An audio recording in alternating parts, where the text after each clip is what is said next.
Pakomana chika chamune mchite mimi. Ngoma magorimbo. Aiwa kani. Aiwa ndisombosekerera zvamuita zvamukiti. Firi jangu iri kupi? Pamba taichengeta. Firi jangu iri kupi?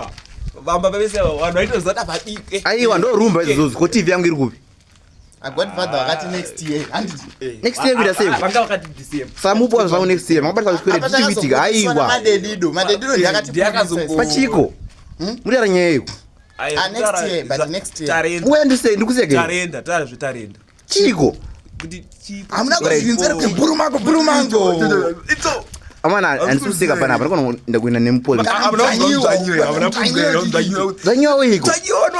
Dzanyiwa ndiani? Tatachopinda kuma final. Final paiko maita pabhore. Madedido yakazongo. Pai. But godfather wakati next year. Paiko. Next year. December bezvomona ngala. Kaplash. Baba, zvokuna twendo and Kaplash.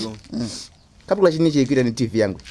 Tikuti takaitenge. Tingati kutengeza but takaispina. Kaispina. Kuti vaone zviri saka ande kupolisa TV yangu. But kuitenderedza 50 inch amana muri serious here. zvinhu pazvakasiwa zvina baba. Aiwa kani. Zvainzi zvinhu ndezve. Aiwa. Saka kana tangotengesa tetangoti. Mba ndembenye. kubatsirana. Imi. But inaka TV baba wakasiya TV yegotsu. Aiwa, vana nepa fridge. Wano wangu asaka imuda kuti rove nyama. Ungasina pekisira nyama. Koisiso isira pai. saka imuda kuti rove. Ndaenda nemi kupolisi. Mawere nayo nyama yacho. Nyama yekuita seiko. Saka panaka Kisa mvura. Kukutonora. Iwe. Kudzanyiwa seiko ipapo. Yandimva. Kudzanyiwa. Amana ndikuenda nemi kupolisi boys. Kudzanyiwa.